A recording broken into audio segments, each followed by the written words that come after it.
The story begins at Tokyo City's Ichigaya Arts High School, which is known as one of the top schools where talented young creators work hard on their art every single day. Tucked away in one corner of the building, the atmosphere is a bit different from the rest of the serious classroom. Two students are having a very loud argument, with the boy claiming that he is the winner while the girl with the pink braids shouts back that she is actually the one who won. Their classmates watch them from the side and find the whole scene quite funny, with one girl remarking that they are staring deeply into each other's eyes and another adding that they look very lovey-dovey. The two rivals immediately snap back at their friends, yelling at the top of their lungs that they are absolutely not acting like a romantic couple at all. This turns into a completely pointless battle between the two, as the pink-haired girl thinks the boy isn't even worth dating because his drawings aren't good enough for her. Later on, the boy stands by himself and starts loudly describing what his perfect girlfriend would look like. In his head, he imagines the girl who is cute and innocent, someone who is totally in love with him, smells nice, and even scolds him from time to time. He gets very specific with his dream, thinking about how this ideal girl would even have a small mole on her chest. To top it all off, he decides that his perfect match must be someone who has never had a boyfriend before in her entire life. Just as he is finishing his speech, the classroom door slides open and the pink-haired girl walks in, catching him right in the middle of his embarrassing moment. This is Riona Toda, a girl who has been his classmate since middle school, and she asks him with a very judgmental look why he's standing there talking to himself. The boy's entire dream world literally shatters around him as he falls to the floor, screaming that his perfect girl was nothing more than a fantasy. As the day goes on, the birds chirp outside the school building while someone calls out to Toda to get her attention. The boy grovels on the floor, telling the girl not to interrupt his meditation, but she skeptically asks if he actually means his delusions. He insists that this is his reality and that he is doing it for a greater purpose because he plans to become a legendary artist no matter what. He suddenly jumps up and shouts that he wants to be famous so he can become incredibly popular, which leaves the girl completely stunned. She points out that he hasn't changed at all since middle school and suggests he fix his messy hair first, but he argues that another artist should understand his passion. He explains that if an artist has a huge following, they can act like a total weirdo and people will still think they are cool, though she finds his logic totally gross. He asks what fixing his hair would even accomplish, so she asks why he is being so gloomy and tells him that his face looks perfectly fine the way it is. The boy sits there in total shock as her compliment echoes in his mind, making the entire world around him seem to glow. He blushes deeply and excitedly asks if she really thinks he is handsome, which catches her completely off guard. She starts stammering and calling him an idiot, telling him not to take what she said seriously as she tries to hide her own embarrassment. Later, the teacher reminds the class that the final review is tomorrow and encourages everyone to keep drawing until the very last second. While the students work hard, the teachers notice that the new first-year students are all incredibly talented this year. The boy stares at his canvas in a cold sweat, realizing that his drawing is nowhere near finished and that he is running out of time. He starts frantically scrubbing at the paper with his eraser, but he ends up making the face on his drawing look even worse. With tears in his eyes, he begins to break down and wonders if he actually has what it takes to become a legendary artist. The memory takes us back to a sunny playground where a group of kids are having fun and shouting out a strange nickname to get a certain boy's attention. Back in the classroom, the boy wonders why they call him that, while a friend begs him to redraw a picture because his older brother stole the last one, making the boy feel like they should really leave him alone. He ends up giving in and draws a girl in a swimsuit with incredible speed, which leaves all the other boys in the class completely shocked and mesmerized by his hidden talent. The boys cheer wildly and name him the master of adult art, while the boy coolly tells them that the next drawing definitely won't be for free. Looking back at those days when he was treated like a superstar artist, the boy sadly thinks about how he really used to be a genius. Now, however, he sits in the art room feeling completely hopeless and finds himself sinking into despair because he feels he has lost all his skill. He looks over at Toda, who is standing at her easel and working diligently on her own art against the backdrop of the city window. He realizes that whenever he feels this low, Toda is the only person who can actually make him feel better just by being there. He stares at the messy, poorly drawn face on his canvas that looks nothing like the statue he was supposed to be sketching. He gets a peaceful look on his face and thinks about how seeing Toda's drawings is the only thing that can truly put his troubled mind at ease. Toda notices him staring from across the room yet again and thinks to herself about how he is always watching her every move. She starts to wonder if he is smiling because her art is actually good or if there is some other reason why he is looking at her so kindly. When she sees his eyes sparkling with admiration, she finds herself swallowing hard and becoming incredibly nervous under his gaze. She suddenly realizes that her heart is racing because he looks so much cooler and more handsome in that moment than he ever did before. After school, the boy stretches and decides to head home because he's exhausted, but he suddenly stops when he notices a sketchbook left behind on a stool. The boy is walking down the hall when a sudden sound from the second painting room catches his attention, and a loose piece of paper flies out right in front of him, leaving him sweating and totally confused.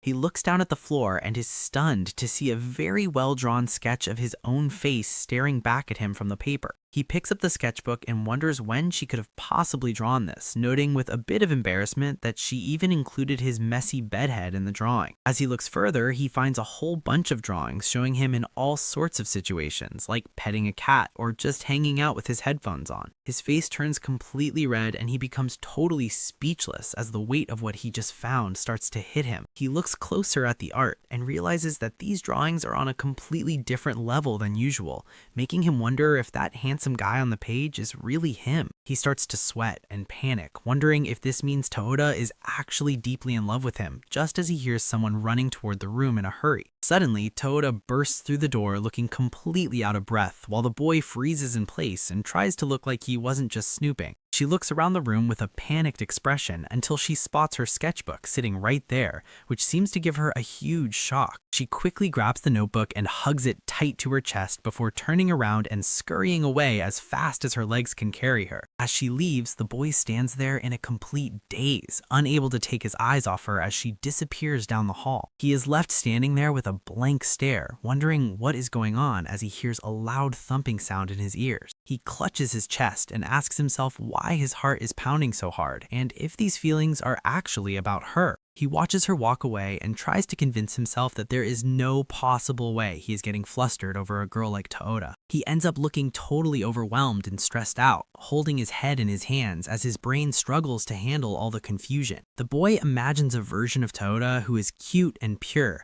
while she calls him out for being into Gyaru types and tells him he's just into that kind of thing. As she sits behind him and draws his portrait, the boy starts to seriously wonder if she is actually head over heels in love with him. He notices how good she always smells, which makes her seem extra radiant and sparkling in his imagination. He thinks about how she gives him disgusted looks and calls him gross, but he realizes that her habit of scolding him is actually exactly what he likes. He starts to wonder about her past romance experience, which leaves her looking completely confused and blank-eyed. She flusteredly explains that guys have definitely hit on her before, but she makes sure to mention that she turned every single one of them down, confirming she's never had a boyfriend. He continues to watch her closely, waiting to see what happens next in this awkward moment. Toda sits down on a small stool and leans over to carefully work on her paint palette. As she leans forward, the gap in her shirt reveals a tiny black mole right on her chest. The boy's face twists into a mask of pure shock as he screams internally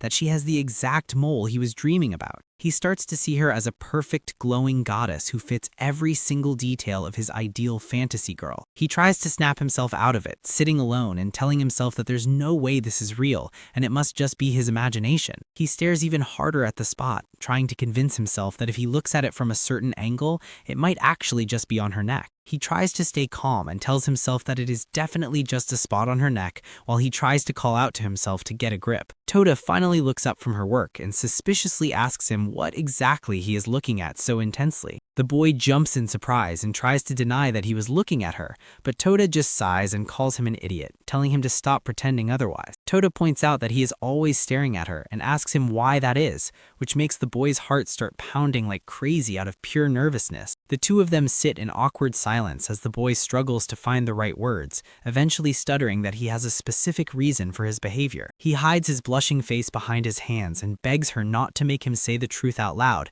because he is far too embarrassed. Toda leans in with a determined look and tells him to just go ahead and say it, insisting that she has already prepared herself for whatever he is about to confess. He starts his explanation by telling her that whenever he looks at her, something very specific happens to his motivation. He finally admits that seeing her work so hard makes him feel like he can keep doing his best too, even when he feels like everyone else at the school is much more talented than he is. Toda lets out a confused sound of disbelief while the boy realizes he might have said something a bit too honest, causing both of them to freeze in shock. She takes his words the wrong way and angrily asks if he is basically saying that her drawings are terrible compared to everyone else's. The boy clutches his head in total panic, wondering what on earth he's even saying, and frantically trying to explain that she misunderstood his meaning, while she accuses him of trying to start a fight. He waves his hands around and tries to clarify that her hard work simply inspires him and makes him feel fired up to improve his own art. He suddenly pulls out his phone and shows her a drawing of himself that she made, pointing at it as a way to explain his feelings. Toda is absolutely mortified and shouts at him for looking through her private sketches without asking, especially demanding to know why he would set one of her drawings as his phone's home screen. She snaps at him and tells him that his own drawing skills aren't that great either, so he should stop acting so proud, before calling him a dirty pervert and a gorilla. They both stand there in total silence while Toda tries to catch her breath after all the yelling, leaving the boy to reflect quietly on the chaotic moment that just took place. The boy turns away with a serious look and mentions that he has decided to add just one more specific condition to his list for the perfect girlfriend. He declares that he wants someone who is actually better at drawing than he is, while the girl watches him with a look of total disbelief, wondering what on earth he's even talking about. The girl huffs and grips her art tool tightly, announcing that if she were ever to date someone, she would also want them to be a top-tier, godlike artist. She gets teary-eyed and blushes while shouting that she definitely wouldn't want to date a lousy artist like him, which leaves the boy looking quite shocked in the background. Outside the school building, the birds chirp peacefully until a hand suddenly grabs a piece of charcoal with a huge burst of energy. Both of them start sketching on their canvases at lightning speed, telling themselves that they will absolutely find a way to succeed. With intense fire in their eyes, they both hold up their charcoal and vow that they are going to become much better than everyone else. Toda looks super fired up as she declares that she definitely won't lose to Eiji on this new assignment. Eiji fires back that winning is exactly what he plans to do, but Toda is more confused about why he went out of his way to sit right next to her. The teacher announces that starting today, the new class assignment is going to be portrait sketching. The teacher explains that everyone will be drawing each other in pairs and tells them to get ready. Suddenly, the whole classroom turns into a busy mess as everyone starts rushing around to find a partner. Toda is left standing all by herself, and Eiji realizes he can't just watch her be lonely, so he calls out her name. Eiji mentions that he is also a leftover and asks if she wants to pair up, which totally catches Toda off guard. Toda immediately rejects him, blushing as she says there is no way she would ever pair up with him, leaving poor Eiji feeling very disappointed. As Eiji walks away feeling sad, a mysterious new girl suddenly approaches him and says hello. The girl asks with a playful smile if he by any chance just got rejected, which gives Eiji a huge shock. Toda watches this from the background and is absolutely fuming, demanding to know who that woman is. Meanwhile, the other students in the room are busy chatting and finding their own partners for the sketching task. The new girl introduces herself as Mari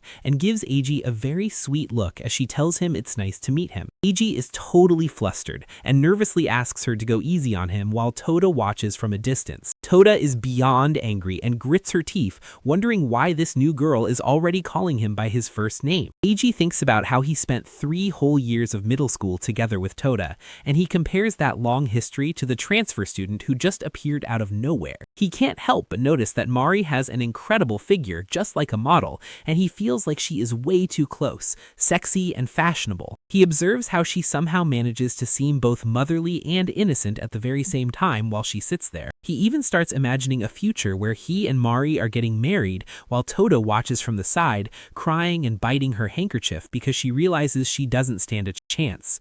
Back in reality, Toda is busy snapping at her own partner, telling him to just shut up because she is trying to draw, which leaves the poor guy totally terrified. Meanwhile, Eiji and Mari are sitting together for the assignment, but Eiji looks incredibly nervous and has no idea what to do with himself. Eiji tells himself that he has no clue where he should be looking, while Mari suddenly announces that she is finally finished with her sketch. She proudly shows off her work with a big smile, and it turns out to be a super detailed portrait of Eiji that looks exactly like him. Eiji is completely blown away by the amazing quality of the drawing and shouts that she is a total genius. Mari blushes and thanks him for the compliment, but then she prepares to tell him a little secret. She casually informs him that she is actually 1 year older than he is, which is quite a shock to hear. The boy is left looking completely stunned and speechless as he tries to process this surprising new information. Mari explains that she spent all her time doing nothing but drawing pictures, and eventually she became the first person in the school's history to be held back a year. She laughs it off and says it's only natural that she's better than everyone else,